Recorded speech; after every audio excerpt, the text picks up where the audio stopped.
Hello there. For those who don't know me, I'm Brother Sean, the barefoot Franciscan monk, and I come from the Catholic Christian persuasion, but I embrace all faiths and none.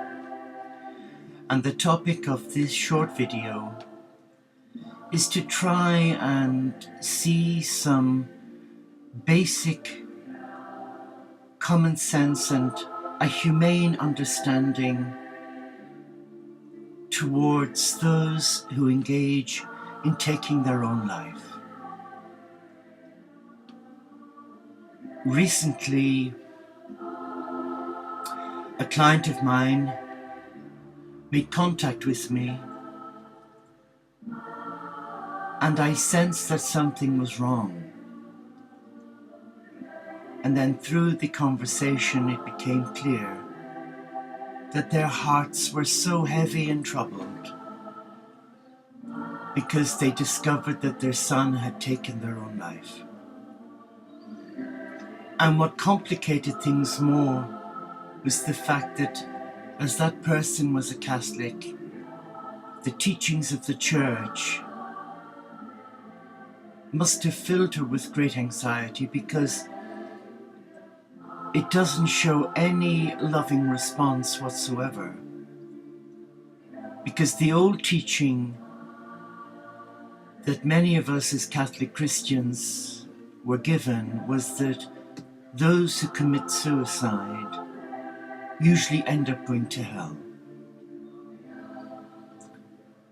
And to discover that as you're mourning the loss of a son or a daughter, or a member of your family, or even a close friend, for me, it just makes one feel totally alone and abandoned, and it can put you on the brink of wanting to take your own life. And I know over the years as a nurse, as a nursing monk, and as a nurse for best part of 38 years, yes, I encountered a lot of tragedies. But the greatest tragedy of all is that for one who believes in a loving God,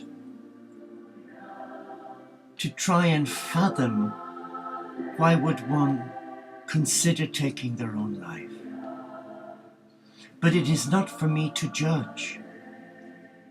In fact, it's not anyone's position to judge, because there's only one judge here, and that is our loving Father, Mother God.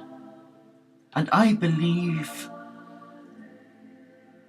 that our God is not only a loving God, but is an understanding and empathic God who can see the situation with far more clarity than we can.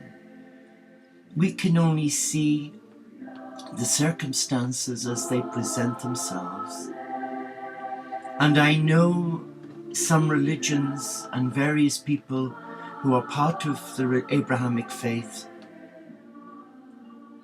they go down that slippery slope of judgment. And I know that Jesus said, "Judge ye not, that you yourselves be not judged by your heavenly Father in heaven." So my take on any person who takes their own life must take a real act of courage. They must be in such a deep, dark place where there is no ray of hope for them to take their own life. And I bet they have even thought of their family and friends, their partner, and all their loved ones prior to this. But because they were in such a state of despair, that the only way out for them was to end it all. And interestingly, about 10 years ago, when I was running Healing Days retreats in Ireland, I discovered in Southern Ireland, in a place called Middleton in County Cork, there was a surge of suicides amongst young teenagers. And the local parish priest was disturbed by this. And being of the old school, he refused them a Catholic burial because they acted contrary to God's will and God's law.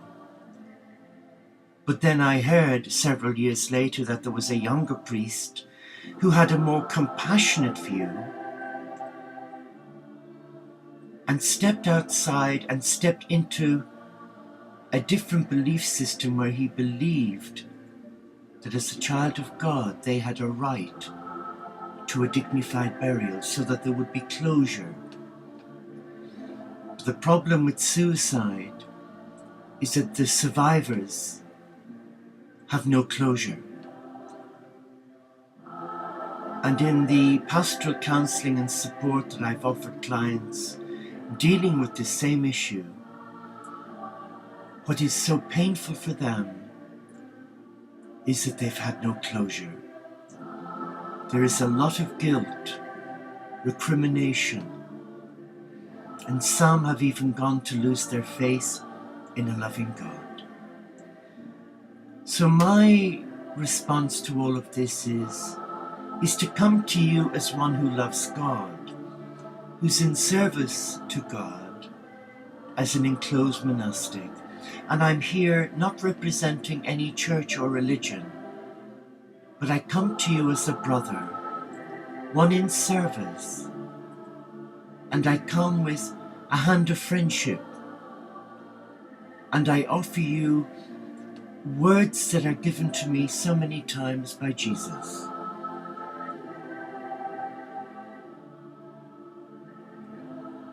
And his words are very clear and they're very simple. And they're endorsed by the words of the great Augustine. There go I, but for the grace of God. And I know that Jesus never condemned anybody. His church does. But Jesus does not condemn anyone. The woman at the well, the Samaritan woman. The woman taken in adultery. He never scorned them or publicly excommunicated them. He just said, go and sin no more. But yet, today what I find so disheartening is despite all our spiritual enlightenment, there are those within the Abrahamic faith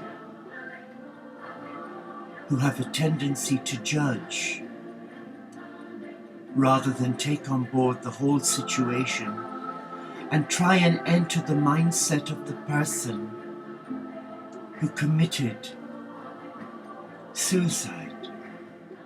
And the words I share with you are taken from this wonderful book by the late John O'Donoghue, Benedictus, and he says, though we need to weep your loss, you dwell in that safe place in our hearts, where no storm or night or pain can reach you.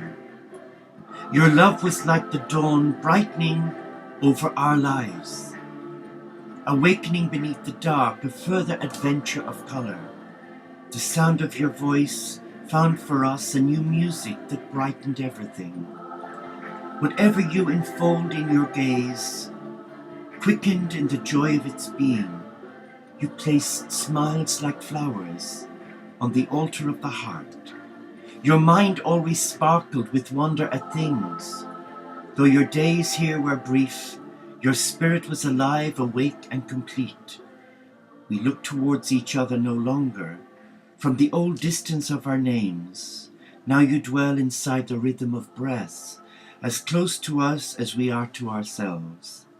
Though we cannot see you with outward eyes, we know our soul's gaze is upon your face, smiling back at us from within everything to which we bring our best refinement. Let us not look for you only in memory, where we would grow lonely without you. You would want us to find you in presence, besides us, when beauty brightens, when kindness glows, and music echoes eternal tones. When orchids brighten the earth, darkest winter has turned to spring. May this dark grief flower with hope in every heart that loves you. May you continue to inspire us to enter each day with a generous heart, to serve the call of courage and love until we see your beautiful face again, in that land where there is no more separation, where all tears will be wiped from our mind, and where we will never lose you again. Bless you.